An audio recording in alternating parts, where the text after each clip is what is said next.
750 AM. Porque lo bueno une.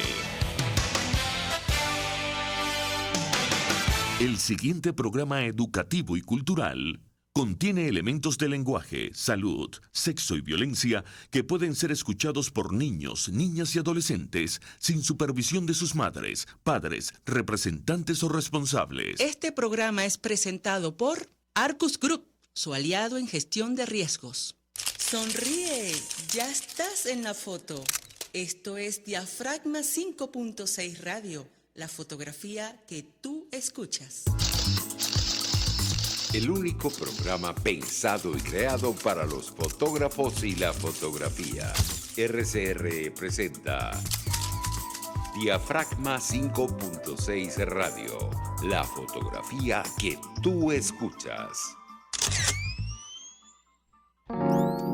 Buenos días, bienvenidos a Diafragma 5.6 Radio, la fotografía que tú escuchas.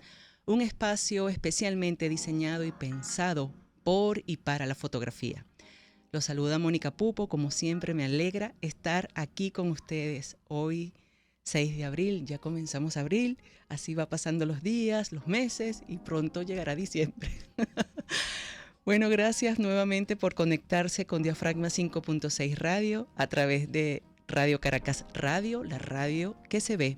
Esperamos en esta hora y media de programa, como siempre, poder compartir una gran experiencia fotográfica con ustedes. Pero primero vamos a agradecer al equipo de Radio Caracas Radio, conformado en la dirección general de la estación, el señor Jaime Nestares, gerencia de producción Caterín Manzano, controles Julio Pinto, asistente de producción Rubén Áñez.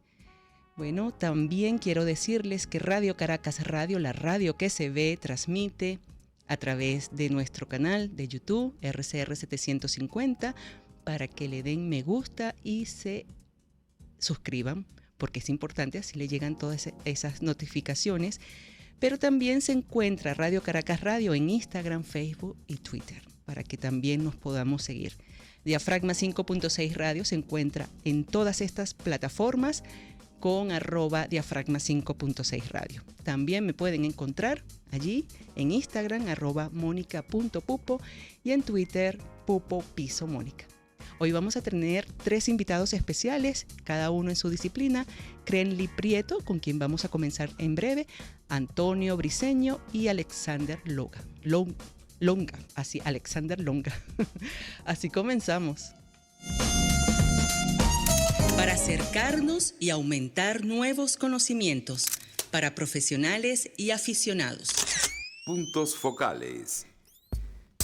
Bueno, ya está con nosotros Crenly Prieto, fotógrafo venezolano-uruguayo radicado en Uruguay. Conectamos con él.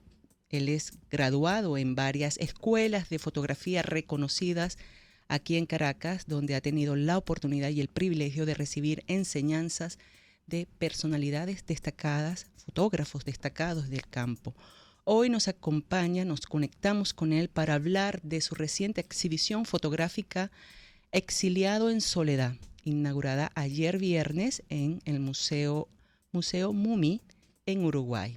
Gracias, Crenly, por estar con nosotros esta oportunidad en Diafragma 5.6 Radio.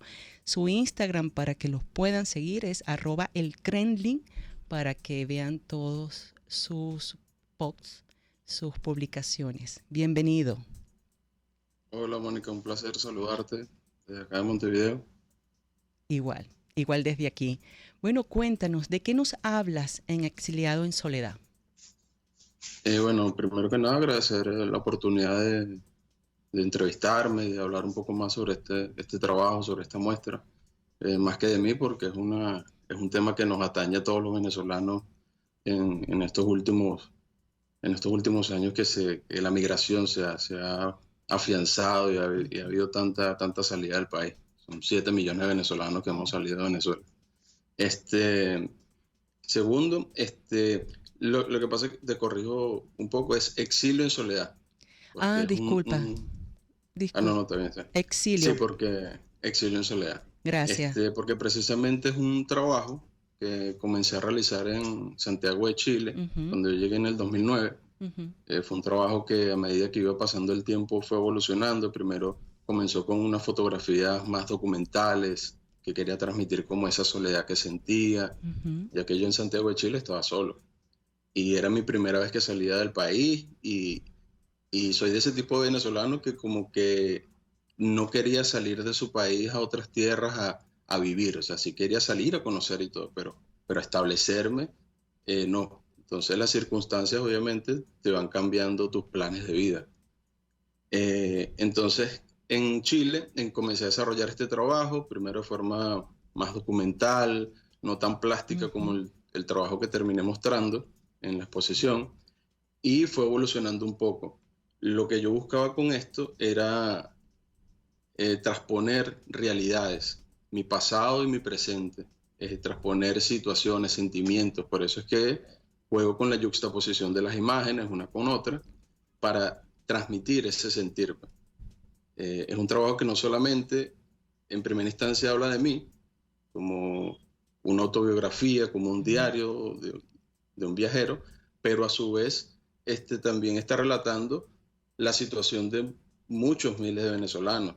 Es decir, contada desde mi punto de vista, contada desde cómo yo me sentía y aprovechando la herramienta fotográfica para hacer catarsis con eso, porque también uno entra en estados depresivos que te sientes mal, estás solo, te estás adecuando a un país, los papeles son complicados, ¿sabes? O sea, es un conglomerado de todo.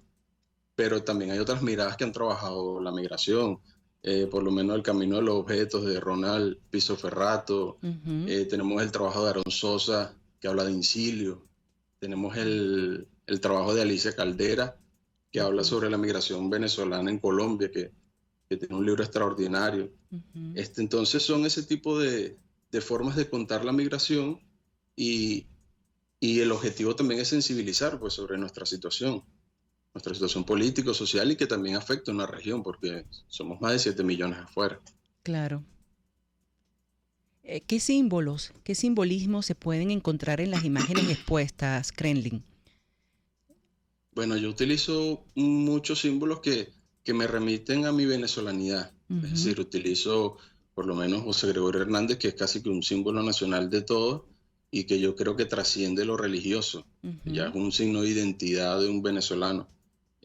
Obviamente, en ese caso, ese tipo de imagen, a un extranjero tienes que como explicarle el contexto, pero un venezolano directamente lo remite a su hogar. También la religiosidad. Al salir de Venezuela, uno se da cuenta de que somos muy conservadores, somos muy religiosos, algo que no se da tanto, por lo menos para el sur, porque me ha tocado a mí. Y también eso es como un punto identitario de nosotros. Hay algo bien interesante que pude observar en las imágenes que nos compartiste, Krenlin, y es una lata que dice migrante. Cuéntame sí. cómo das con ella. Bueno, eso es casi que una copia.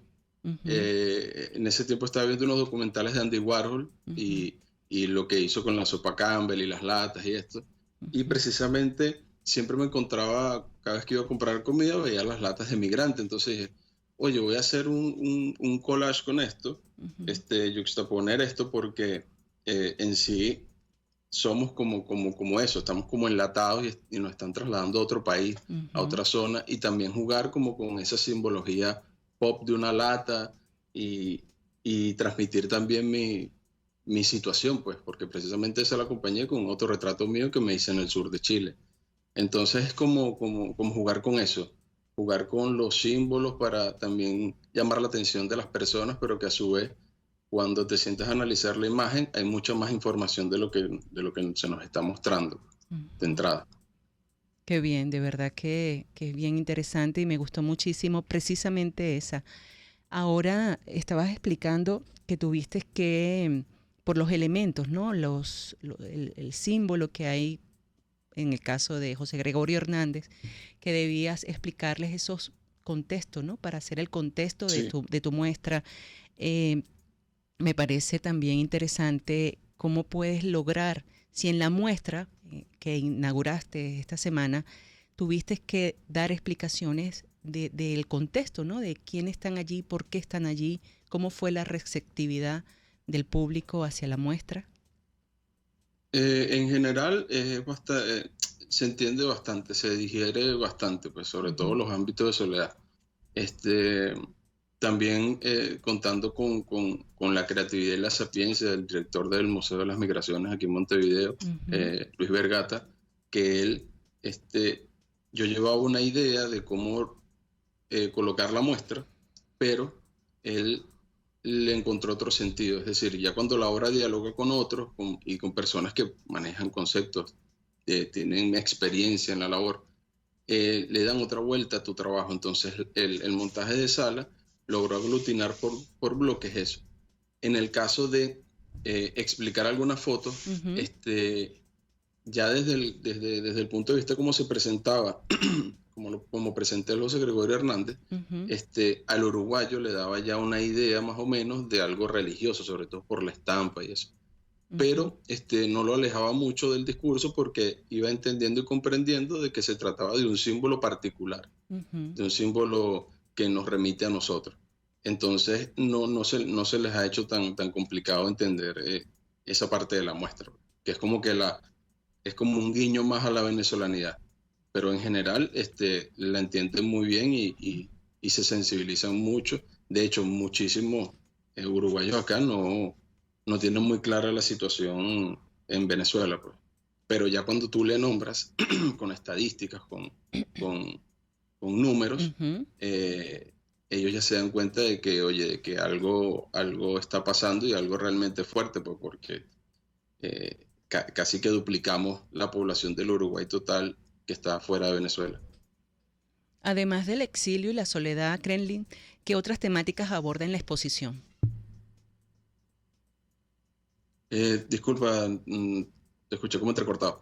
Ok, te preguntaba que además del exilio y la soledad, ¿qué otras temáticas abordas en la exposición? Sí. ¿Ahora sí me escuchas? Oye, te escucho. Te escucho entrecortado, Mónica, disculpa. Ya. Esta última pregunta sí te escucho entrecortado. Sí, vamos a... No sé qué pasará. Ahí puede ser que está fallando la conexión. Te preguntaba, vamos a ver, ¿qué otras temáticas estás abordando en la exposición? ¿Qué otras temáticas estás abordando en la exposición, además del exilio y la soledad? Vamos a ver, creo que no me está escuchando, lo veo entrecortado a él también. A ver. No sé si...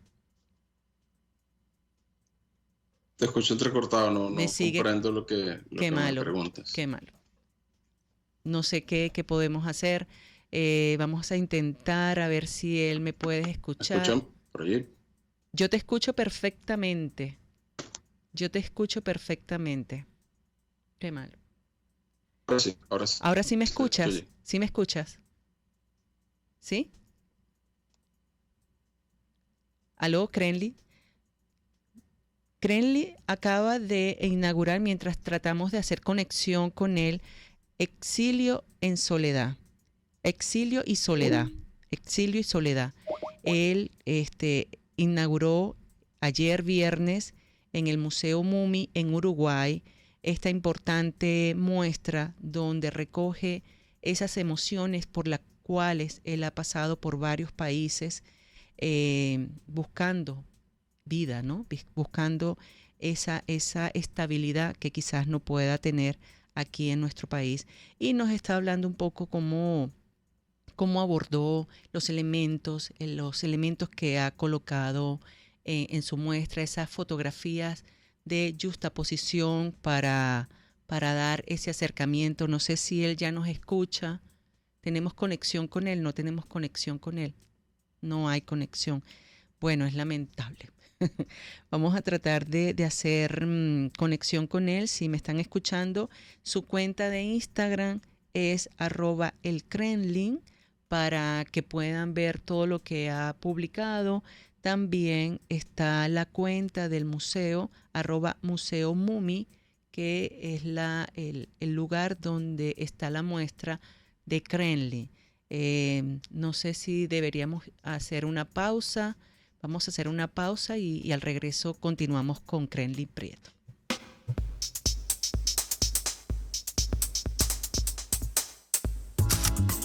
No te vayas, enseguida regresa Diafragma 5.6 Radio, la fotografía que tú escuchas.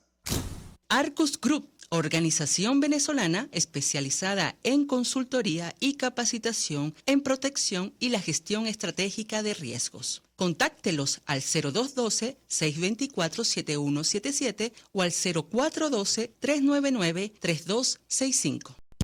De costa a costa, cada semana, usted podrá ser parte del sentimiento varguense que inundará la señal de RCR, el Pitazo en Vargas. Acompaña a Luis López en el recorrido por la ruta de la actualidad informativa en el litoral. Comentarios, denuncias, reportes de tránsito y cómo están las playas. Información de primera mano de todo lo que ocurre en el estado Vargas. El Pitazo en Vargas, todos los domingos, a partir de las 8 de la mañana, por RCR 750 AM. Un espacio que analiza y debate la coyuntura política, económica y social de nuestro país. Acompañe cada mañana a la periodista María Alejandra Trujillo en Palabras más, palabras más, palabras menos. Palabras más, palabras menos. Informes, entrevistas, análisis y discusiones sobre los temas de actualidad. Es lo que más te puedo dar, es lo de siempre. Palabras más, palabras menos. De lunes a viernes, de 7 a 8 de la mañana, por RCR 750 AM. Palabras más, palabras más, palabras menos. El siguiente espacio educativo está dirigido a niños, niñas y adolescentes. Cultura ecológica para el mundo real. RCR presenta El Conuco de Prometeo, una producción nacional independiente de Carlos Peláez, certificado número 22388, para dar cumplimiento al artículo 14 de la Ley de Responsabilidad Social. No son una, ni dos, ni tres, sino tres mentiras verdes.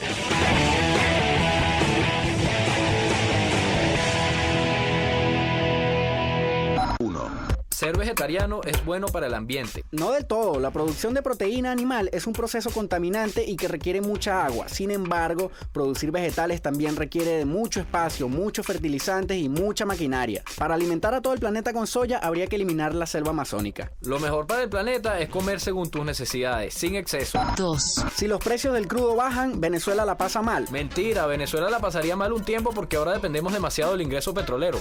Pero cuando los precios del crudo bajan durante un buen rato, la historia nos enseña que los países petroleros mejoran su tasa de empleo, sus libertades civiles y sus sistemas sociales. Habría que ver qué pasa si baja.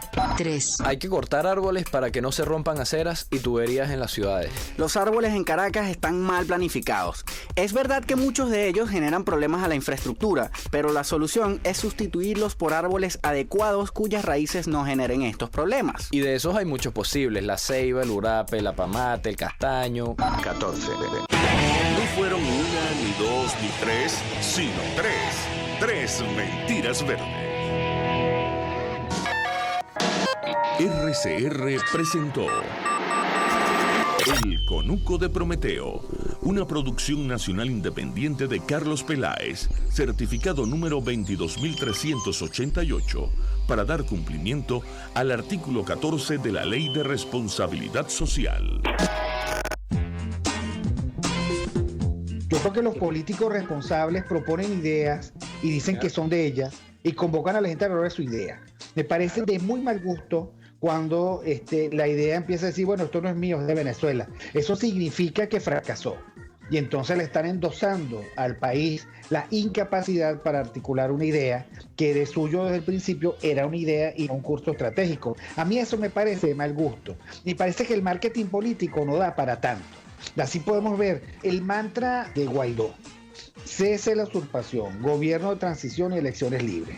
Él lo abandonó El G4, que es del cual él es engendro, en representación Bonos 2020, el hacer ingeniería financiera, recoger unos reales que no hemos visto de ninguna manera. Aquí se habla libertad con Víctor Maldonado, solo por RCR 750, la radio que se ve.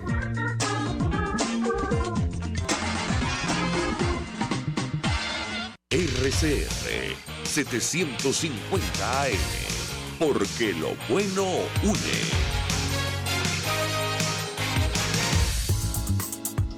Exposiciones, conversatorios, entrevistas a profesionales y principiantes de la fotografía.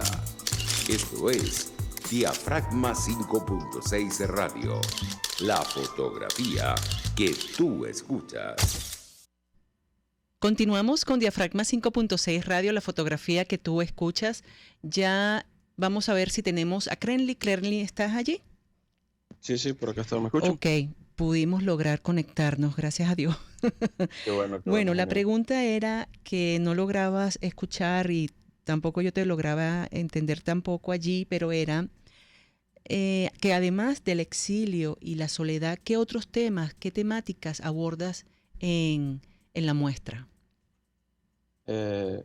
Bueno, el objetivo principal es relatar la migración, pues, mi migración, mi situación. Y a su vez también dentro del trabajo hay fotografías documentales que yo juxtapongo con documentos migratorios, con papeles residenciales, cédulas de identidad para transmitir eso, pues.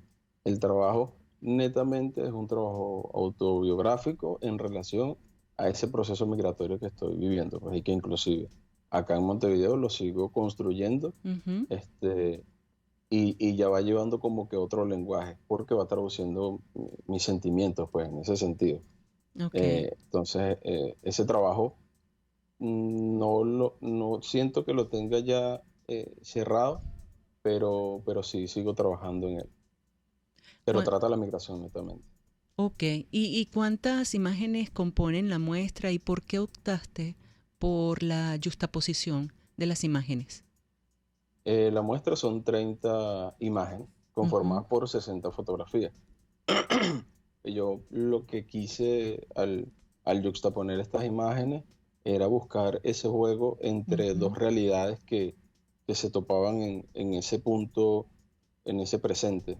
Es decir, por lo menos extrañeza de mi hogar.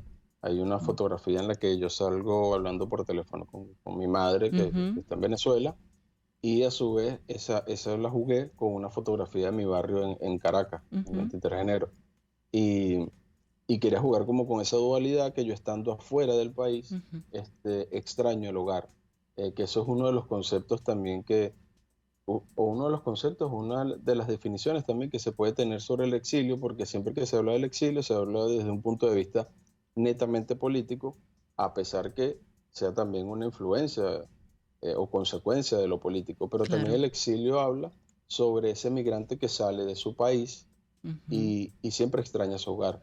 Claro. Es decir, sale producto de unas circunstancias que lo llevaron pero sigue extrañando su hogar y no es que no se adapta, sí se adapta a su presente, pero siempre lo tiene allí como que presente, pues siempre está conectado con su familia y sobre todo en mi caso que la mayoría de mi familia está en Venezuela, pues, o sea, yo sigo muy conectado con Venezuela y es como tener el cuerpo acá y el alma allá, o sea, es algo complejo. Y entonces lo busco transmitir mediante eso, pues por eso que hay fotografías de Caracas, hay fotografías de Venezuela, hay fotografías de Chile, de acá, y juego como con esos presentes. ¿Cómo te sientes con la muestra? ¿Es tu primera individual? Sí, es mi primera individual. Yo estoy sumamente orgulloso primero por haberlo logrado y también sumamente agradecido con Uruguay porque sin duda acá nos han recibido de una forma muy amena, muy abierta, y también a la hora de que le mostré el trabajo al director del Museo de las Migraciones, le encantó sobre todo, y porque acá en Uruguay este año se conmemora el año del exiliado, ya que aquí han tenido como que varias migraciones desde la dictadura hasta por situaciones económicas que han empeorado el país. Y ¿Y?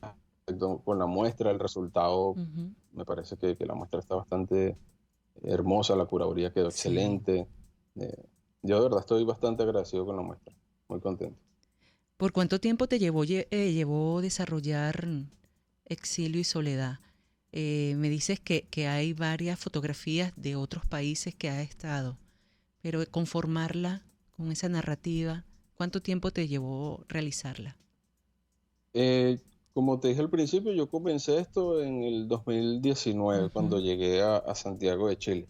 Es decir, yo llegué y luego de que me estaba como que estableciendo, siempre he tenido la fotografía como una herramienta y fui armándola como un proyecto más documental, no tan plástico. ujú, Luego evolucionando el proceso, eh, fui descubriendo nuevas formas de contarlo, también inspirado por trabajos de otros artistas, ujú. también inspirado por otras formas de abordar la migración, como lo que te comenté al principio. Sí. Y, y fue evolucionando, y acá cuando llegué a Montevideo en el 2021, en diciembre del 2021, que estuve como más sosegado, estuve como que más tranquilo, logré irlo cerrando, dándole esa forma final bueno, que es lo que he obtenido hoy, con lo que estoy bastante contento. Así es. ¿Qué sigue para Exilio y Soledad? ¿Cuáles son las actividades? ¿Piensas también traerla a Venezuela en alguna oportunidad? ¿Te gustaría? Eh, sí, claro, claro. O sea, creo que, como te dije, parte de ese exilio Mm, es que también esto se muestre en Caracas, pues se muestre en Venezuela, y logré dialogar porque eh, una obra precisamente es obra, pero es cuando logra dialogar con el público y el ujú. público lo interpreta de otra manera, e inclusive a ti como artista te llega a impresionar porque son perspectivas que tú no habías tomado en cuenta y que en realidad cabe esa apreciación de la obra. Entonces yo creo que lo fundamental para esta obra, también quisiera por lo menos tratar de moverla por acá, por el sur, Ujú, ya que somos bastante venezolanos, o sea, en Perú tenemos muchísimos, en Chile, entonces también ujú. que ese grupo de venezolanos logre dialogar con esta obra, logre verla, logre sensibilizarse, no solamente el propio venezolano, sino al, al propio del país, porque quizás sucede muchas veces que uno no tiene contacto con una realidad, no se te muestra esa realidad, y Ujú. obviamente tú no eres sensible, eres ajeno a ello, pero Sí, cuando se te muestra, cuando se te cuenta, cuando vas entendiendo lo que sucede y el por qué, yo creo que sensibiliza mucho a la sociedad como tal, indiferentemente de donde estés, donde te encuentres. Entonces, mi objetivo es eso, moverla por el sur ujú, y, y como que llegue a casa, pues, que se claro. muestre en Venezuela, para mí sería lo ideal y sería como el broche de oro de esta muestra. Tu familia, ¿qué ha comentado, los más cercanos, qué te han comentado sobre la muestra? Nada, están muy orgullosos, están emocionados, les encanta que haya logrado este objetivo de mostrar este trabajo y, y nada, siempre atento a ellos, pendiente de ellos, es parte del exilio, nunca desconectarse. Así es. Bueno, también la parte que me gustaría hablar unos minuticos, Crenlin, sobre la importancia, ¿no? de ese poder que tiene la fotografía documental. Me gustaría saber qué reflexión personal le deja al espectador esa exposición tan importante, Exilio y Soledad. Sí, yo creo que lo más importante de esta muestra es sensibilizar y como te dije, Ujú, en un inicio, muchos uruguayos acá que no tienen muy clara la situación de Venezuela. Entonces ya cuando tú tienes una muestra como esta, cuando dialogan contigo, tú les explicas, conversas ujú, con ellos, eh, su perspectiva cambia y se dan cuenta de o sea, de que algo está sucediendo, pues, ujú. algo grave, algo complicado, porque, o sea, no 7 millones de personas se van de un país porque quieren, pues. Entonces eso creo que es el objetivo principal de la muestra, sensibilizar a todo aquel que se tope con ella, que no sea venezolano, Ujú, y al venezolano pues recordarle lo que estamos pasando, pues que es complicado y que no es algo habitual. De hecho, creo que somos, si mal no recuerdo, somos la migración más grande que ha habido en el Cono Sur en los últimos 20 años. Entonces eso es, y estamos hablando del sur, inclusive contemplando África. Entonces es algo que es bueno recordarlo para poder superarlo y afrontarlo de la mejor manera. Así es. Mencionaste hace poco que has estado en varios países. Me pregunto de qué manera has encontrado riqueza en tu experiencia migratoria a pesar de los desafíos y el dolor asociado a ella, ¿no? Que se puedan experimentar. Oye, la riqueza es que sinceramente te abre el panorama como persona, te hace mejor persona porque descubres diferentes realidades, descubres diferentes formas de pensar, te das cuenta que como que en esencia somos lo mismo, buscamos estabilizar una familia, buscamos tener un buen trabajo, tener oportunidades de surgir. En el fondo somos iguales, o sea, con diferentes perspectivas, con otras culturas, pero en esencia somos los mismos. Yo estuve en Perú, estuve alrededor como de una semana en Perú, luego pasé a Chile. Cuando intenté pasar a Chile por tierra no me dejaron entrar, me devolvieron. Me montaron una van blanca con mi pasaporte en la mano y me volvieron a Perú. No me permitieron la entrada en Chile, eso fue en el 2019. No estaba ni siquiera en las visas. Y luego volví a entrar intenté entrar en la madrugada cuando cambiaban de turno. Y bueno, simplemente son esas experiencias que te van enriqueciendo y te van fortaleciendo. Pues son cosas que tú no esperabas vivir y que te vas dando cuenta que a medida de que vas andando, sabes que estás formado para afrontarlo. Y yo creo que ese es un buen punto porque uno aprende de todo.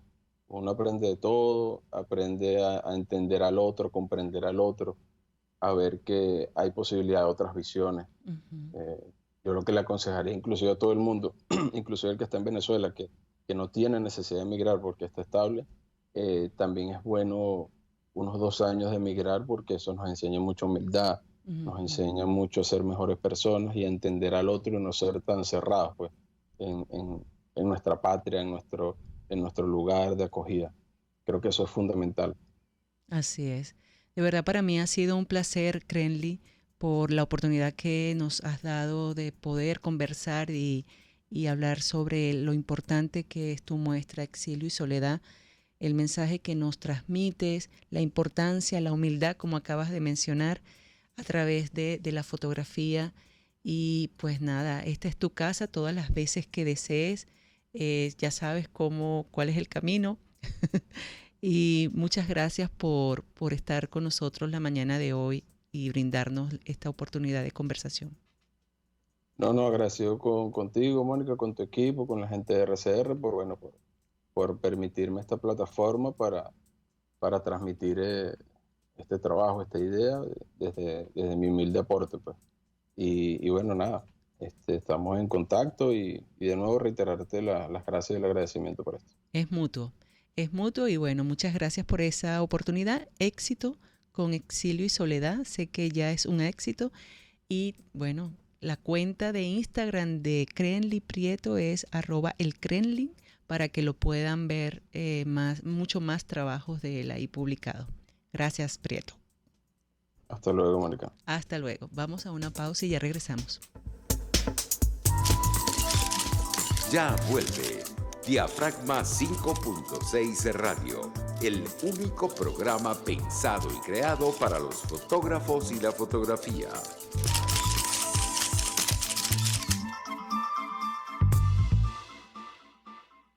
Arcus Group, organización venezolana especializada en consultoría y capacitación en protección y la gestión estratégica de riesgos. Contáctelos al 0212-624-7177 o al 0412-399-3265.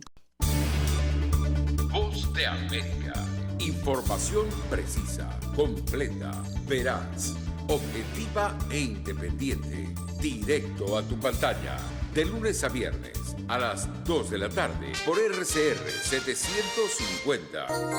Queridos astroyentes, nuestro programa Guía Astrológica ha cambiado de horario.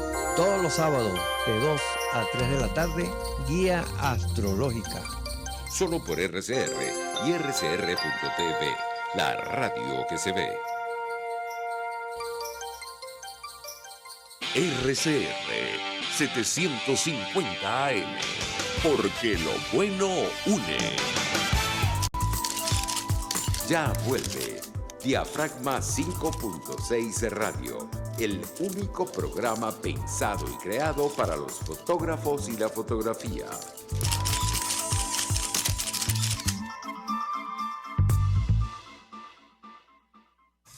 Conoce de cerca a tus fotógrafos. Detalle de nuestros invitados especiales. Macro. Ya volvimos. Ya estamos con Antonio Briceño. Antonio comenzó su carrera en fotografía a los 15 años, motivado por su amor por la naturaleza y la biología. Egresó en biología de la Universidad Central de Venezuela, aquí en Caracas. Posteriormente se interesó en el retrato, la cultura y la antropología visual. Su obra se encuentra en colecciones públicas y privadas en todo el mundo, incluyendo aquí en el Museo de Arte Contemporáneo de Caracas, Museo de Bellas Artes de Caracas y la Casa de Américas en La Habana. En el 2011 recibió el premio AICA como artista congrasado.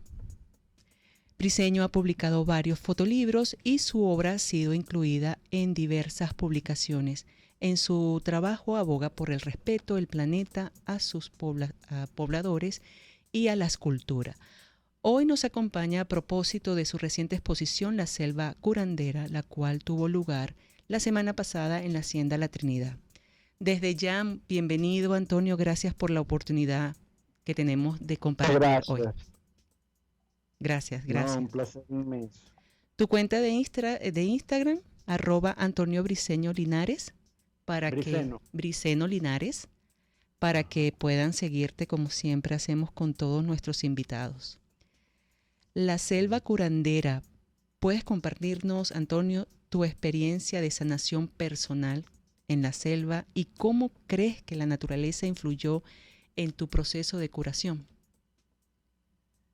Es una historia que tiene como muchas etapas. Yo estaba viviendo en España desde el año 2014 y todos los años venía de vacaciones, y en el año 2020 estaba aquí, llevaba 2 meses acá, y el día que yo regresaba fue el 15 de marzo que se suspendieron todos los vuelos internacionalmente. Con lo cual yo me tuve que quedar acá en la cuarentena y fue una bendición. Primero, los primeros 3 meses, de marzo a julio, yo desarrollé un trabajo que se llama Tarot del Jardín en Cuarentena, que fueron plantas, fue retratar plantas y animales de mi propio jardín y convertirlos en arquetipos, en símbolos que tuvieran un significado más allá de la información biológica. Porque yo soy biólogo por un lado, pero también me interesa la parte mística y simbólica. Cuando yo terminé de hacer esas imágenes, que son 40, yo estaba como muy eufórico de haberme reconectado con un trabajo de mucha intensidad emocional para mí, y muy contento de estar en mi lugar, en mi jardín, con mis raíces. Y yo continué a pesar de las restricciones que había, o más bien por causa de esas restricciones, que uno tenía que estar guardado en su casa. Yo tuve la suerte de haber ido, una amiga mía estaba trabajando en Samambaya y me invitó a ir alguna vez a visitarla, y después que fui una vez me dijeron varias veces, también Gonzalo Denis, uno de los dueños, que quisiera lo que yo quisiera, que tenía puertas abiertas para hacer un trabajo. Y yo en realidad lo que quería era meterme a la selva, porque yo no solamente me estaba aliviando y curando del tema de la pandemia, que a todos nos tenía bastante golpeados, sino que yo en lo personal además tenía un aislamiento de muchos años de lo que a mí más me gusta, que es meterme a la selva. Porque desde que yo me fui, aunque yo venía a Venezuela regularmente, yo nunca más volví a meterme en la selva.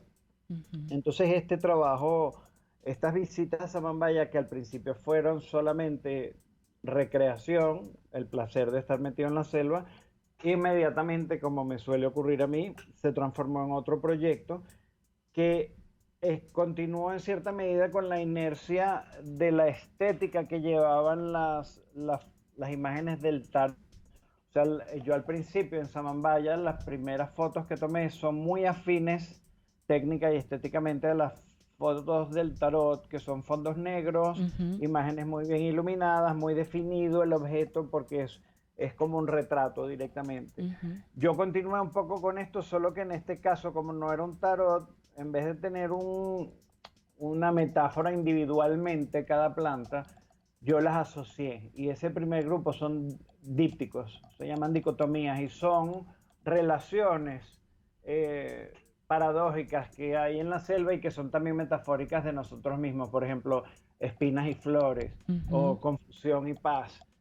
Esas son el tipo de dicotomías que yo construí en base a fotografías casi siempre de plantas. Hay unas pocas de animales, pero aquí en la exposición de la selva curandera no hay sino plantas, oposiciones. Entonces esa es como una primera medicina para mí. Así comenzó esa sanación a través de polaridades, de cosas que se me manifestaban en la selva, las convertí en dípticos que hablan de cosas que están muy presentes en mí y que forman polos de algún desequilibrio, ¿no? Entonces, por eso las traje a colación como piezas de un enigma. Pero, bueno, continuando con esto, yo fui muchas veces a Samambaya y en una de esas ocasiones ellos tenían una iniciativa junto con Topotepuy y el Topito de hacer algo que se llamó Surcuito, que era un recorrido que salía desde la parte alta, que es Topotepuy, cruzaban todo el Topito, terminaban en Samambaya. Y así conocí yo el Topito, que me deslumbró profundamente. Ese es el que tiene la selva nublada más grande de los tres terrenos. Es la selva más aislada, me parece a mí, la que está más imperturbable. Y esa sensación de estar metido en una selva nublada a 25 minutos de mi casa, al lado de la capital de un país, eso es una cosa que para mí era completamente inédita. Yo hice mi tesis en una selva también en Guatopo, en un parque nacional, pero a 3 horas de Caracas. Esta posibilidad de estar aquí tan cerca, y ya había transcurrido 1 año y pico más, habían pasado otras cosas en mi vida que fueron un poco duras. Entonces, otra vez volver a meterme en la selva, esta vez ya no en Samambaya, sino en el Topito, fue otra vez la terapia de la contemplación. Ya no, aquí no fue a través de las dicotomías, sino la misma contemplación de estar en un sitio así. Sí. Entonces aquí son imágenes que se parecen mucho, o en todo caso para mí tienen como referencia las pinturas de los paisajistas del siglo XIX, de los románticos, como por ejemplo Bellerman, que fue un pintor tan importante para Venezuela y para mí en particular. Cuando yo estudiaba biología, yo vi una exposición que hubo de Bellerman en Lagán. Afortunadamente en Venezuela hay mucha obra. Él fue un pintor alemán que vino a Venezuela gracias a Humboldt, que es otro de mis ídolos. Humboldt lo apadrinó y logró que él viniera para acá y recorrió una Venezuela que no podemos ni siquiera imaginarnos, y se llevó bocetos de acá que terminó pintando en Alemania. O sea, él aquí lo que hacía era como un trabajo de campo preliminar, pero las obras grandes las hacía en Alemania. Pero los bocetos son increíbles, y en cierta medida la serie de fotos del bosque del Topito, que son un homenaje a las luces que maneja Bellerman, son borrosas, son como bocetos, son un poco una manera de darle una forma arquetipal a un paisaje, casi desnudándolo y llevándolo a partículas. Qué bien. En la exhibición, Antonio, se puede observar un mosaico de fotos que parecen estar enfocadas en los detalles de la naturaleza. ¿Cuál es la intención o sensación que busca transmitir a través de este mosaico, de estas imágenes? Ese mosaico es una pieza que se hizo particularmente para la exposición, porque ahí están 15 dicotomías de estos pares de imágenes que dialogan de a pares, por lo cual no tiene en principio mucho sentido ponerlos a todos juntos cuando en realidad son dípticos. Pero al poner 15 dípticos se forma una especie de tablero, y yo quise hacer una alusión ahí al tablero de nuestra vida, que está basada toda en dicotomías, en decisiones de cosas que parecen antagónicas.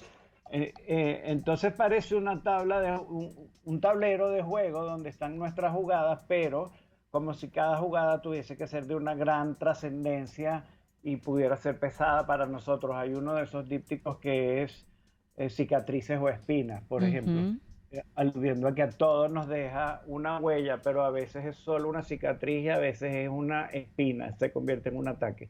Así, yo veo esto como un tablero, el tablero de nuestra vida, hecho con elementos de la selva. Así que interesante, me encantó verla. Ahora te quiero preguntar, basándote en todos tus conocimientos y en tu experiencia de convivencia en la selva, ¿cuál es su opinión acerca de los efectos del cambio climático y el calentamiento global que estamos presenciando en la actualidad? Bueno, la selva se está acabando en todos lados y parece mentira, pero no hay manera de detener eso, ni con los argumentos del cambio climático, ni con cambios políticos. Tú puedes ver lo que pasa en países como Brasil, por ejemplo. Hay un gobierno que en principio es de izquierda y la destrucción y las represas causaron estragos entre los indígenas. Luego viene alguien como Bolsonaro, que es la otra punta, y es lo mismo, un desastre ambiental y ecológico y para los grupos originarios.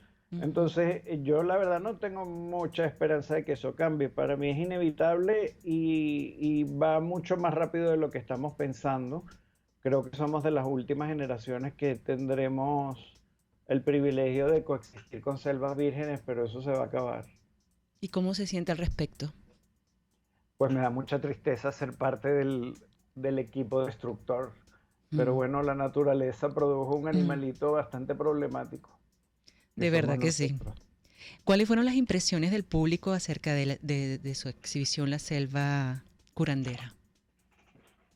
Bueno, de lo que me comentaban a mí, este es un trabajo un poco particular en mi trayectoria porque normalmente la selva para mí es el fondo de las imágenes.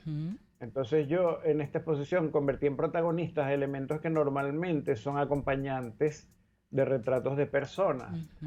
Al no haber personas acá es una exposición que incluso para mí mismo es muy diferente, es mucho más silenciosa, requiere otros tiempos, otro tipo de contemplación más serena. Yo de hecho el día de la inauguración creo que no era el mejor momento para contemplarla porque yo acompañé una de las series con un video. Y en ese video, que también es una superposición de imágenes, hay unos cantos, hay unos sonidos de la selva que solo se perciben si la sala está en silencio. Entonces, esta es como una exposición muy diferente a las que yo he hecho en otras ocasiones, con la naturaleza como protagonista y como muy tranquila. Creo que es una exposición como bastante serena. Sí, de verdad que sí, eso de verdad que me gustó muchísimo. Ahora que estuvo en la selva, o sea, ¿qué tipo de equipo fotográfico utilizó durante esta expedición y cómo situó, ¿no? Esos desafíos tecnológicos que pueden surgir en esos ambientes? Que normalmente los desafíos son una oscuridad increíble. Lo que pasa es que, claro, con las cámaras de ahora, yo ese trabajo lo hice con una cámara, una Nikon digital, que tiene 30 y pico de megas, creo que se llama D800 o algo así. Entonces, claro, eso tiene unas ventajas gigantescas en relación a la época en que yo me internaba en la selva como biólogo y con cámaras, con película. Que si no era ASA 100, era ASA 400 y más allá de eso no había nada que hacer. Entonces, es fascinante ver cómo ahora tengo otra nueva cámara que incluso de noche, la otra vez había un rey pelado en mi jardín y con la lucecita de una linterna yo le pude tomar una imagen bastante nítida. Entonces el tema de la nitidez aquí no es un problema para nada y al contrario, el poder tener un equipo digital en estos casos en los que hay fotos allí que tienen 15 imágenes superpuestas. Ese nivel de desintegración que se ve en las imágenes no es porque estén movidas, sino porque están superpuestas muchas imágenes. Yo hice muchas tomas para cada toma. Y el trabajar en digital de una vez me permitía a mí prever cómo iba a quedar el resultado de superponer ese montón de imágenes allí. Entonces yo pude hacer pruebas más oscuras, más claras. Yo produje muchísimas imágenes para lo cortas que fueron las salidas.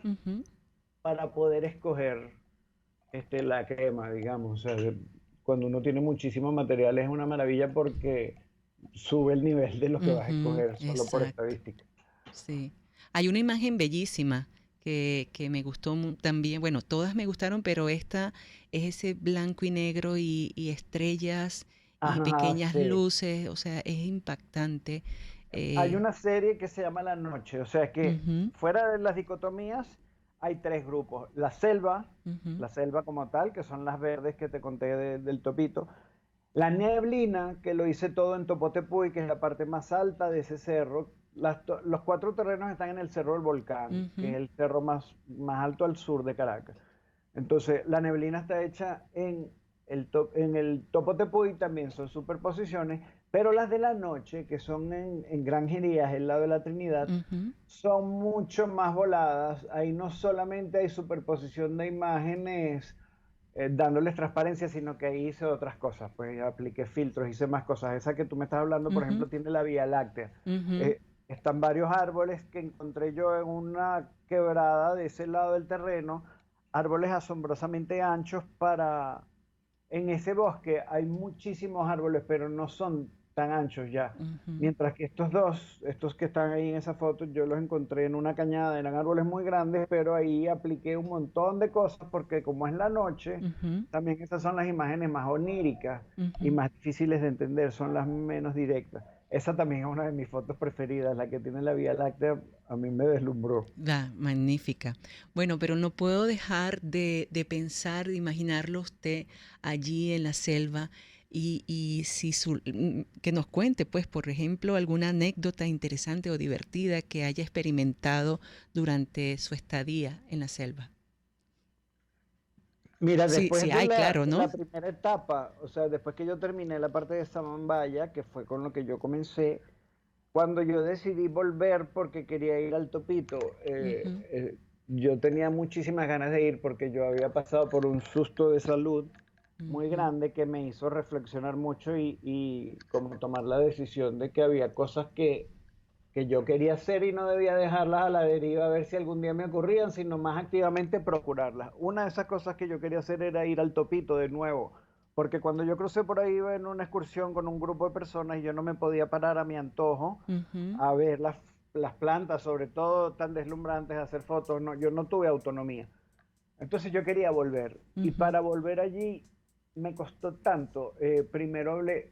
Ese grupo que se organizó al principio para esa actividad después se disolvió y a través de ellos mismos había un conflicto insalvable y no los pude contactar al dueño de ese lugar. Luego a través de amigos di con un familiar que casi me lo contactó y al final tampoco. En fin, yo traté por muchos canales, había días que decía, bueno, no todo se logra ni todo se puede hacer, así que tampoco me voy a causar un dolor de cabeza adicional. Pero había mañanas en las que volví a pensar, yo quiero volver ahí, hasta que yo finalmente logré dar con una persona que lo conocía o que me dio su contacto y pude hablar con él. Una persona sumamente generosa y encantadora que entendió que para mí era muy importante entrar a ese bosque desde el punto de vista profesional, porque estaba haciendo un trabajo fotográfico, pero él como que intuyó que también desde el punto de vista personal a mí me urgía entrar a la selva nuevamente y estar solo ahí en esa situación tan terapéutica para mí. Y cuando finalmente ocurrió, que él me recibió allá arriba en el Topito y me dijo, pues, estás en tu casa, pasa, haz lo que tú quieras. Y yo pude entrar al bosque y pude bajar y estar otra vez en ese sitio que tanto me gustó y que yo llevaba meses tratando de volver con unas ganas infinitas de estar ahí otra vez y con conciencia de lo difícil que había sido poder llegar. Fue muy, muy bonito para mí porque por primera vez yo pude dar las gracias por algo que me fue concedido con mucha dificultad y con un gran esfuerzo. O sea que no puedo decir que qué suerte tuve yo me lo tuve que trabajar, pero me lo dieron. Y cuando estaba ahí, esos pocos segundos en los que yo iba a estar allí en el sitio en el que tanto quise estar, fue una experiencia muy impresionante de gratitud que no conocía, de tener una gratitud consciente por un logro de algo que deseé muchísimo y finalmente lo conseguí. Entonces, esa experiencia para mí hace que de ahí derivó el tema de la selva curandera, porque para mí fue una experiencia de mucha sanación. Qué bien, de verdad, qué privilegio el que haya tenido esta experiencia y relación con la selva. Es un privilegio definitivamente que no todos apreciamos y tenemos, definitivamente. Ahora, ¿qué sigue para Antonio Briceño y la selva curandera? Bueno, este trabajo fue como una especie de oasis, porque entre otras cosas, mis trabajos suelen tener que ver con viajes, con irme lejos de mí para encontrarme en otro lado. Y en cambio, este trabajo es sumamente íntimo, es prácticamente una continuación del trabajo del jardín, del tarot del jardín en cuarentena, que es más íntimo todavía porque es en mi propio jardín.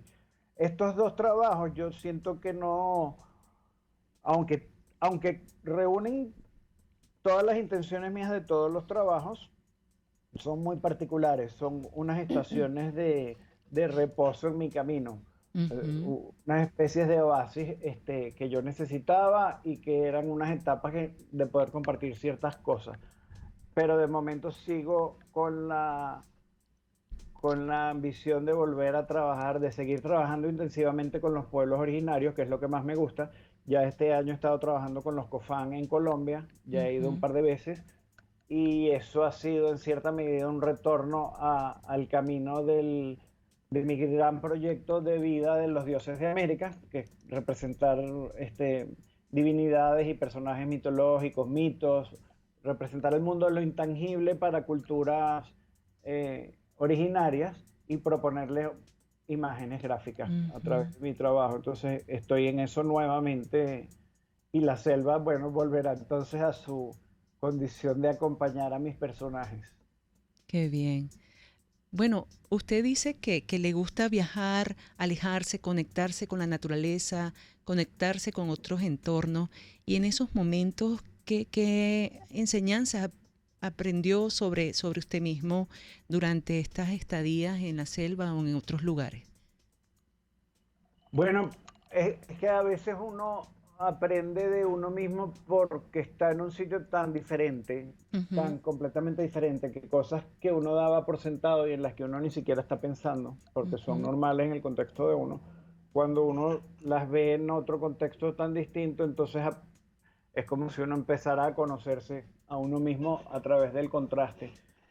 Sin embargo, también en las comunidades indígenas yo he aprendido cosas por instrucción directa, o sea, porque los personajes, los amigos allí, los chamanes, me han enseñado cosas que han sido como de uso práctico, más allá de la maravilla de ver cosas diferentes, como, qué sé yo, para los Kogi, por ejemplo, en Colombia, ellos tienen como muchas metáforas en su vida cotidiana que son útiles. Ellos dicen que vivir es tejer, estar vivo es estar tejiendo, que todo el tiempo estamos tejiendo y que el universo es como un gran telar. Y concentrarse en las cosas, ellos dicen respirarlas, respira lo que estás haciendo. Entonces la metáfora del tejido los acompaña todo el tiempo, y ellos dicen que si tú pillas un tejido, un bolso, una ropa que tiene un punto mal hecho, está más grande que los demás o más chiquito o torcido, eso es una prueba de que quien estaba tejiendo no estaba concentrado en lo que estaba haciendo. Estaba haciendo una cosa y pensando en otra, lo cual no se debe hacer nunca.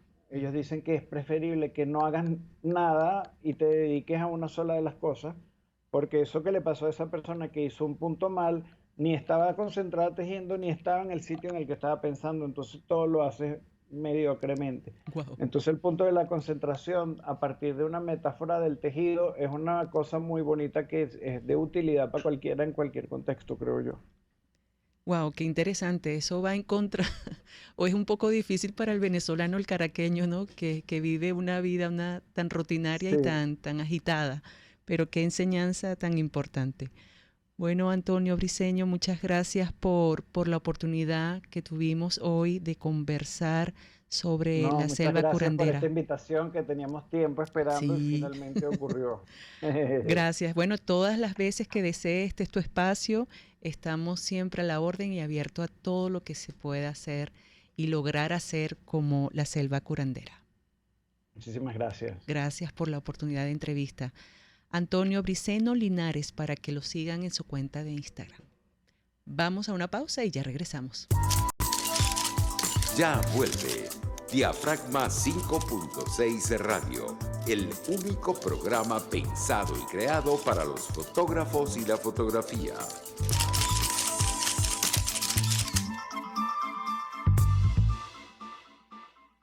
Arcus Group, organización venezolana especializada en consultoría y capacitación en protección y la gestión estratégica de riesgos. Contáctelos al 0212-624-7177 o al 0412-399-3265. Una ventana para las propuestas y denuncias de las comunidades populares de Venezuela. Evelyn Martínez y la Red de Ciudadanos llegan debatiendo problemas y promoviendo soluciones. Es el Radar de los Barrios. Por la autonomía de los movimientos sociales que no pueden ser complementos de partidos o gobiernos. El Radar de los Barrios, de lunes a viernes, a partir de las 10 de la mañana, por RCR 750 AM.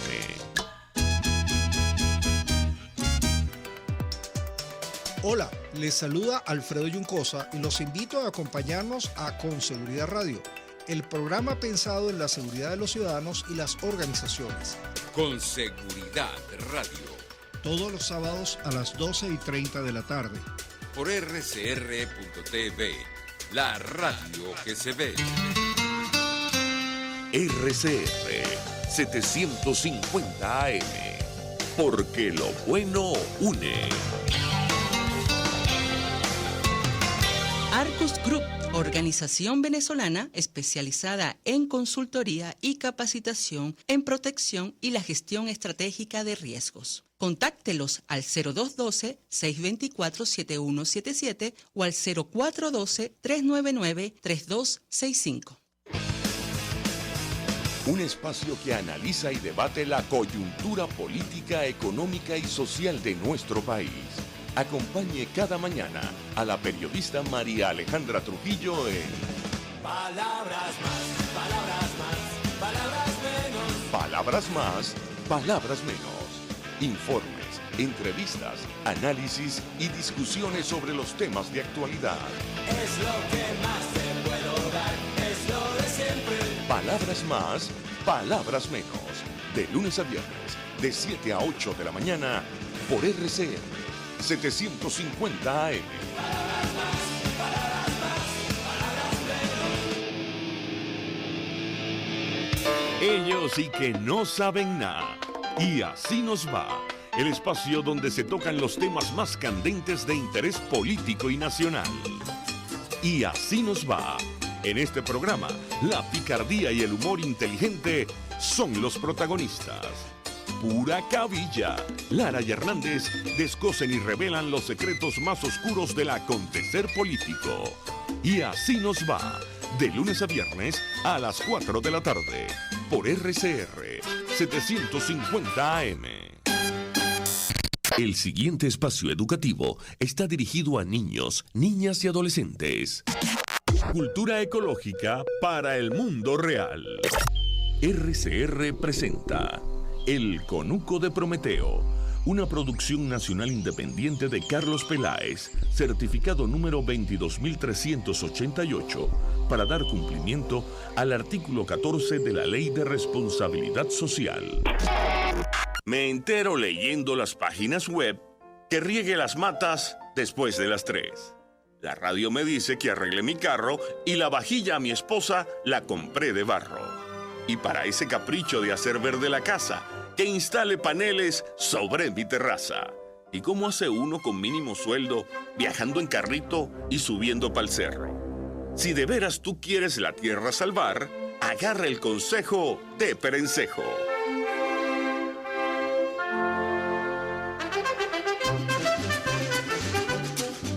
Chico, tú sabes que yo estuve viviendo un tiempo por allá, por Lídice, en una pensión que quedaba cerquita de la quebrada de Cachupe.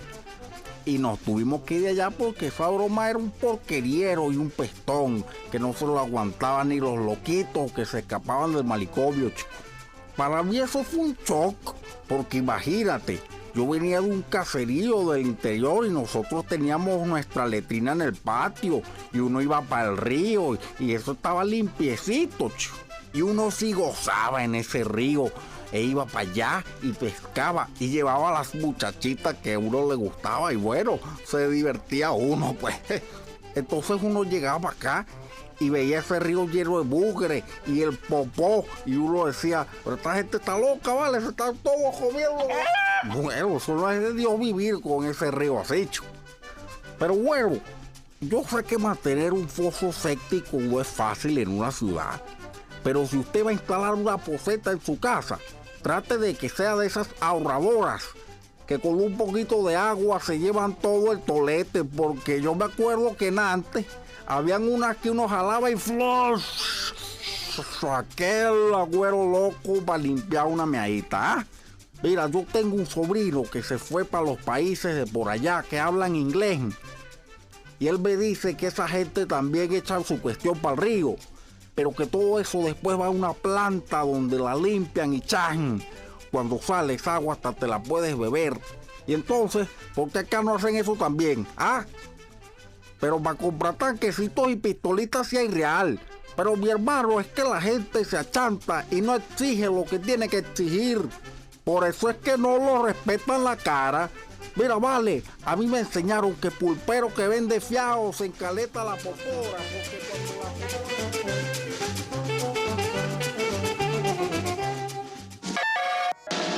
RCR presentó El Conuco de Prometeo, una producción nacional independiente de Carlos Peláez, certificado número 22388, para dar cumplimiento al artículo 14 de la Ley de Responsabilidad Social.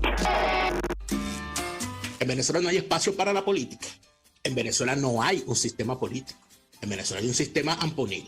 El chavismo no es una organización política, el chavismo es una organización criminal.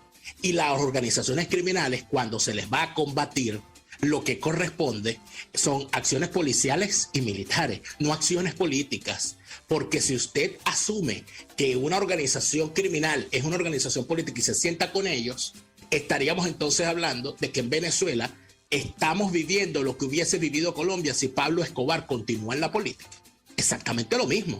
Los ampones disfrazados de políticos o con la política como coartada para hacer las barbaridades que hacen. Y lamentablemente eso es lo que estamos viendo. Y así nos va, de lunes a viernes a las 4 de la tarde. Radio Caracas Radio, porque lo bueno une.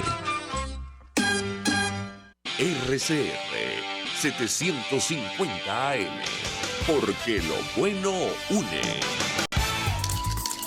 Estás escuchando Diafragma 5.6 de Radio, la fotografía que tú escuchas.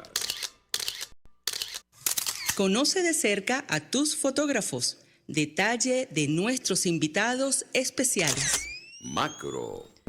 Bueno, y continuamos con Diafragma 5.6 Radio, la fotografía que tú escuchas, ya en compañía de Alexander Longa, fotógrafo callejero. Forma parte del colectivo de fotógrafos Caracas Caos, fundada en 2011. Y en el 2022 participó en la publicación y difusión en México de un fanzine junto al fotógrafo italiano Alex Coe. Así es. Hoy nos visitas con motivo de tu muestra Caracas entre calles. Bueno, él me termina las frases, la cual se exhibe en la Galería de Arte Nacional de Caracas. Bueno, ¿cuál es tu Instagram, Alexander? Bueno, primero que todo, gracias por la invitación, Mónica. Me pueden encontrar en redes como longalexander_ y Alexander Longa en Facebook. Además de, Caracas Caos. Caracas Caos también, por supuesto. Bueno, vamos a aprovechar el tiempo. Quiero que me hables sobre la muestra Caracas entre calles. Cuéntame cómo llegas allí, cómo te sientes con la muestra. Bueno, fíjate, Caracas entre calles es como una continuación del proyecto que yo presenté para el fanzine. Habla mucho sobre nuestra cotidianidad observada desde los momentos, este tema del instante decisivo, de cómo nosotros percibimos y observamos el caos. Más que todo, en mi caso, que vengo de una generación joven que que no tiene como ese sentimiento de nostalgia que tal vez tienen muchos caraqueños de generaciones pasadas. Y bueno, en base a eso yo comienzo a explorar a partir de allí, a buscar la belleza a partir de allí, a buscar esos instantes a partir de eso. Y la muestra, ¿cómo llega este trabajo a ser una exhibición en la Galería de Arte Nacional de Caracas? Bueno, fíjate, el que me hizo la conexión es un fotógrafo llamado Félix Gerardi. Que ha estado aquí. Sí, a él le gusta mi trabajo y como que una vez me dice, chamo, está la iniciativa del artista joven del mes. ¿Quieres presentar?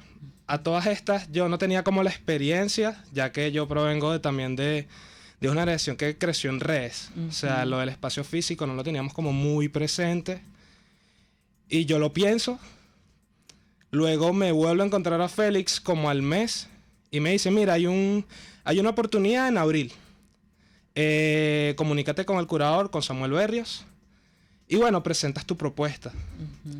Para mí fue algo nuevo, fue algo muy emocionante porque el tema de lo que es imprimir, el tema de lo que es hasta hablar en público en plena inauguración son cosas a las que nunca me había enfrentado. Y me siento muy feliz porque también es el tema de llevar la fotografía de calle al espacio físico, a un espacio donde tal vez puedes tener más apreciación del material. Las redes son una maravillosa plataforma de difusión, pero el tema del inmediatez hace que como que la fotografía muchas veces no se aprecia al 100%. Entonces es increíble, o sea, yo todavía no lo creo que esté sucediendo. Bueno, son dos mundos definitivamente distintos, ¿no? Sí. Son dos públicos distintos también. Sí, incluso es eso, o sea, el día de la inauguración yo llegué más temprano. Y el tema de quedarte viendo como tu foto favorita y descubrir que hay detalles que no observas muchas veces cuando la ves en una pantalla. Claro, es muy distinto el celular a algo tangible. Sí, o sea, físico. Lo ves y te impresionas. ¿Es otra lectura? Yo creo que es la misma lectura con un poco más de esta sensación de euforia que puedes tener tú. Se compara un poco al cuando haces la foto. Sabes que cuando logras un momento, sientes como esa euforia de verlo, qué increíble. Bueno, es un sentimiento un poco similar. Wow. ¿Qué representa para ti ser fotógrafo callejero? Porque he escuchado muchísimo que es una profesión, un estilo para valientes, ¿no? Con estos riesgos de la inseguridad. ¿Cómo te sientes tú? ¿Qué significa para ti? Bueno, yo me siento afortunado realmente. O sea, yo creo que la fotografía callejera, y más que todo en Caracas, es como un acto de valentía, ya por lo que sabemos de las situaciones que se encuentran allí. Y el que tú tengas la capacidad de hacerte invisible frente a todo ese caos y poder llegar a tu casa todos los días con muchas escenas es algo que significa mucho y te hace sentir como que, oye, qué valiente de poder estar todos los días allí con la cámara. Claro. O sea, es un acto de valentía. Sí. Ahora, bueno, tus fotografías han estado aquí en la sección El Revelado, muchas de ellas, que son fabulosas y bien interesantes. ¿Qué representa para ti Caracas? O sea, ese caos, ese contraste de tantas culturas y contrastes de colores y arquitectura y su gente. O sea, quiero que me digas cómo te sientes en la calle, cómo te sientes en Caracas, qué representa para ti Caracas como tal. Fíjate, actualmente yo lo veo como una sociedad de capas. Yo era un fotógrafo que cuando comencé, primero, bueno, cuando comienzas en la fotografía de calle, comienzas como desde la lejanía, te da pena acercarte, pero luego ya cuando pasas esa barrera y comienzas a estar dentro de las escenas, sientes que Pana Caracas, su gente tiene mucho que decir, más allá de cualquier otra, no sé, fotoreportaje, fotos ensayos. La fotografía de calle no se concentra tanto en los porqués, sino más en los qués. Y bueno, pasando todos esos procesos, llega un punto donde tú comencé a tomar todo con más tranquilidad y me di cuenta de que cuando metes tantas situaciones en un mismo cuadro, Caracas comienza a ser como como en cada foto que se hace una película distinta, o sea, que las puedes recortar las tres de derecha a izquierda, pasando por el medio y te cuentas distintas situaciones. Entonces, yo la percibo actualmente por eso como una sociedad de capas, o sea, donde todo sucede y introducirlo todo en un cuadro te da como algo más organizado que lo puedes leer uno por uno. Claro. ¿Qué te ha pasado en la calle? ¿Qué anécdota? Porque es un riesgo, tú lo acabas de decir también. Es un reto salir a la calle y Caracas no es fácil, pues. Bueno, fíjate, yo a diferencia de fotógrafos, de colegas, por lo menos Juancho, que una vez que siempre tiene esto de ¿por qué me estás tomando fotos? O una vez que le quitaron la cámara, yo no he tenido tantas situaciones. Yo he tenido creo que una o dos y fueron como con la policía de que, bueno, estaba con un amigo estaba tomando una foto en Plaza Caracas, en el Genio. Y bueno, los policías nos vieron y detrás hay como entes públicos y tal en esos alrededores. Y se acercaron y nos dijeron como que, mira, ustedes no pueden tomar fotos acá y tal. Vénganse con nosotros. Ya cuando vénganse con nosotros, bueno, lo primero que yo pensé fue, bueno, nos quitaron el equipo. Sí. O sea, nos quedamos sin equipo. Y bueno, al final todo se resolvió, pero estuvimos como un buen rato allí detenidos y bueno, es un mal rato que incluso cuando vuelves a la realidad te cuesta como un poco más actuar por el miedo, el mal sabor. Pero adicional a eso, lo que generalmente me sucede es que la gente a veces me pregunta. Nosotros los caraqueños tenemos como un tema con un lenguaje que estuvo muy marcado en años pasados, donde todo tiraba muy al fotoreportaje, a la cosa, el hecho noticioso. Y bueno, la pregunta de la gente siempre es como que ¿para qué medio va? Uno cuando les explica, no, bueno, esto es un registro personal de las situaciones cotidianas que se desenvuelven acá. La gente como que también pierde el interés, como que, ay, no voy a salir en la noticia. O sea, siempre pierden ese interés, es bien gracioso. Pero no he tenido ninguna situación mala adicional a eso. Personas que te digan, por ejemplo, no quieren ser fotografiadas, ¿cómo manejas esa situación? Bueno, si se te ha presentado, por supuesto. Bueno, siempre me llevo las fotos. Eso es algo que yo considero muy importante, llevarse las fotos. Pero si hay alguien que no quiere ser fotografiado, a veces se acercan. En la mayoría de mis casos no me dicen nada, sino que, bueno, se les nota en la cara o en la pose, se tapan la cara. Pero yo lo respeto, o sea, no lo comparto hasta cierto punto porque ya estás en una época donde, o sea, ¿qué tan expuesto estás? O sea, en una era donde tus datos están en la red y todo el mundo los puede ver. Claro. Yo lo respeto, pero es como te digo, que no, cada quien en su mundo. ¿Cuántos tiempos tienes en la calle? ¿Cómo llegas a la fotografía callejera? Bueno, yo anteriormente hacía skate. Yo era patinetero. Entonces sí, como que siempre estuve en la calle. El skate me dio como un círculo de amigos que uno de ellos, que hasta el día de hoy es el que permanece, se compró una cámara, una compacta. Y yo comienzo a salir con él comienza a indagar, a explorar la fotografía de calle, pero paralelo a eso, él conoce a otra persona, que es esa persona, mi amigo Brian, el que me termina llevando a la fotografía como tal. En el 2019 compré un celular y comencé a salir con ellos. Comencé haciendo fotografía de arquitectura, cosas así que es como lo más común que uno haga antes de pasar allá a la fotografía de calle. En el 2020, con el contexto de pandemia, compro una cámara y aproveché que siempre estaba en la calle por trabajo. Y bueno, le dije a esa persona que me enseñara, él me enseñó como lo básico, hice diafragma, obturación. Y bueno, ellos dos fueron mis referencias y de allí partí.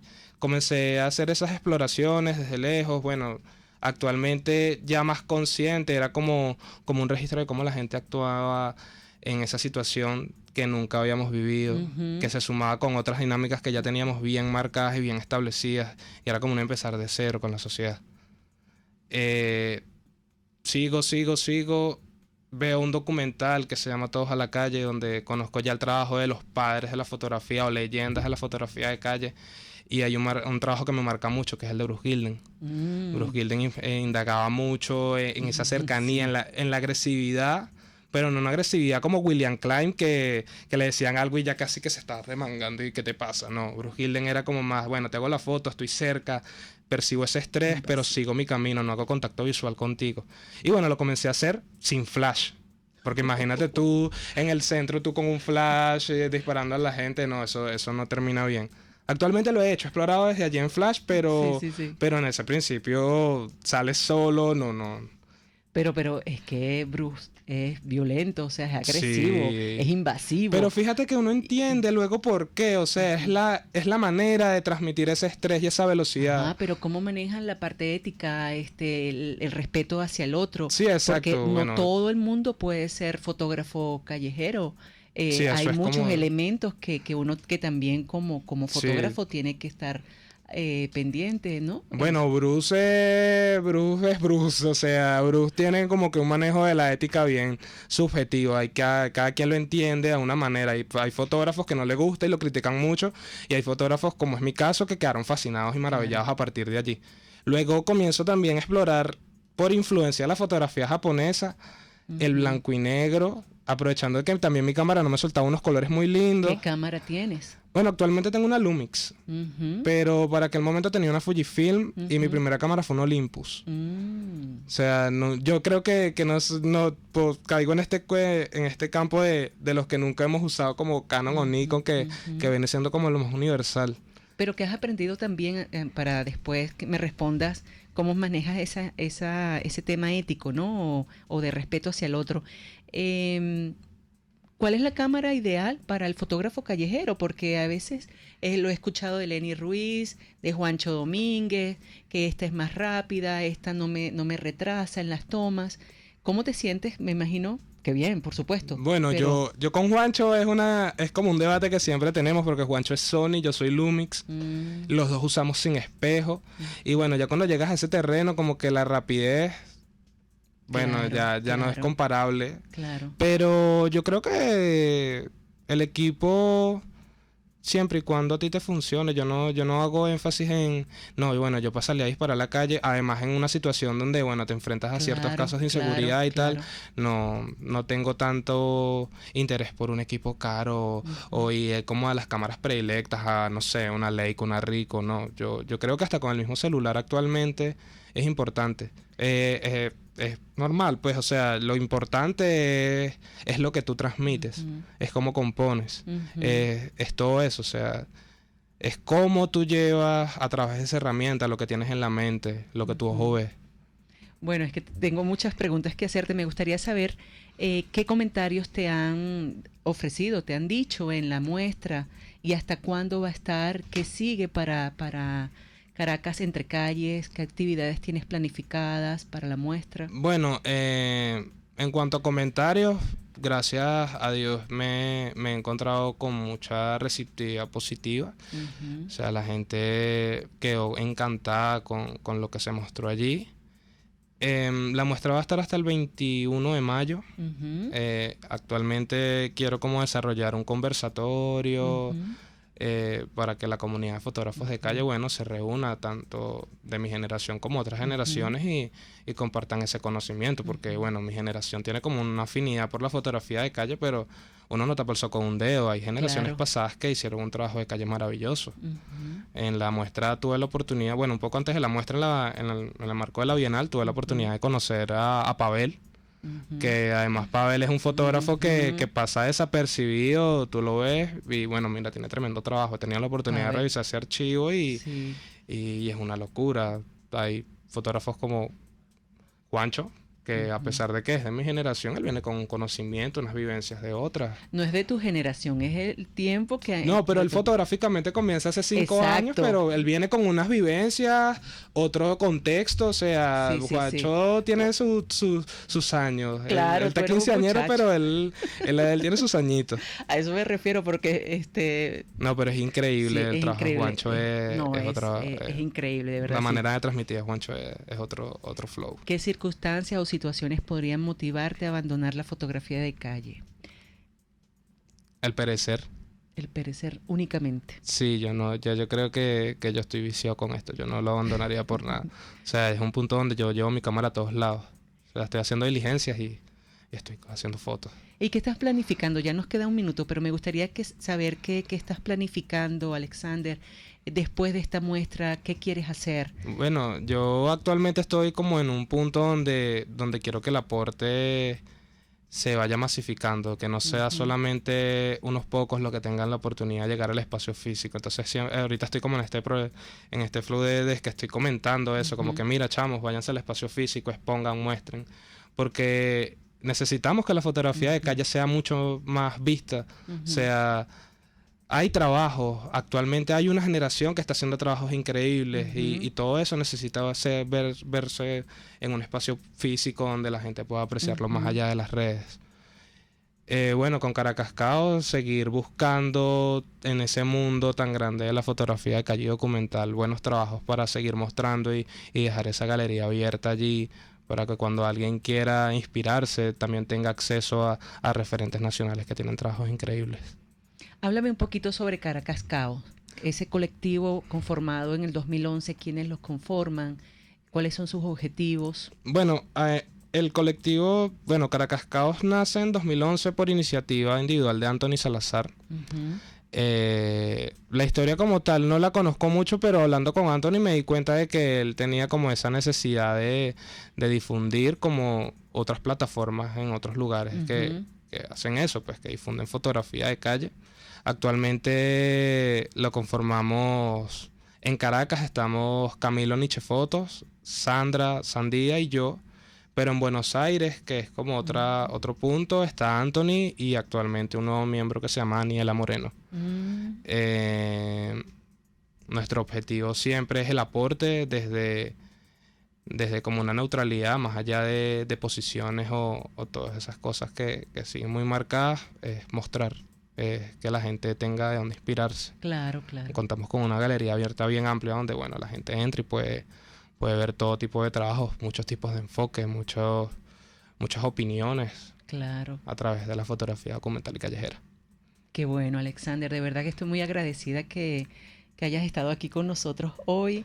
Te dejo el micrófono para que invites a la audiencia que visiten la muestra, que estén pendientes de las coordenadas, tus redes sociales y que puedan participar en todas esas actividades que tienes pendiente para ofrecer. Bueno, la invitación es esa, que se lleguen a la Galería de Arte Nacional de jueves a domingo para que vean la muestra. Está en el primer pasillo, en el principal.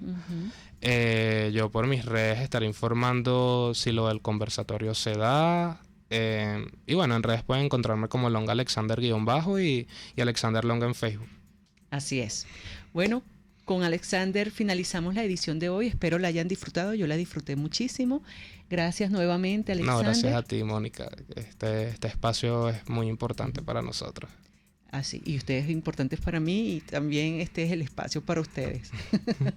Vamos a cerrar con tiempo de exposición.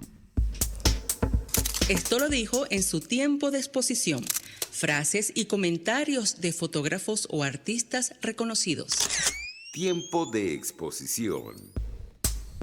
Finalizamos la edición de hoy con la frase de Isabel Allende. Ella dijo: la cámara es una herramienta simple, incluso los más estúpidos pueden usarla. El desafío es crear a través de ella esa combinación de verdad y belleza llamada arte. Con esta frase me despido. Gracias a todos por la oportunidad que nos dieron de estar aquí, a mis invitados, a ustedes que nos acompañaron aquí viendo en la edición de hoy. Recuerden, fotografíen con la mente y el corazón. Hasta la próxima.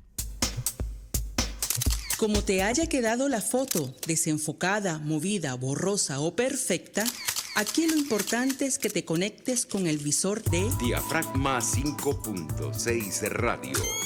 La fotografía que tú escuchas.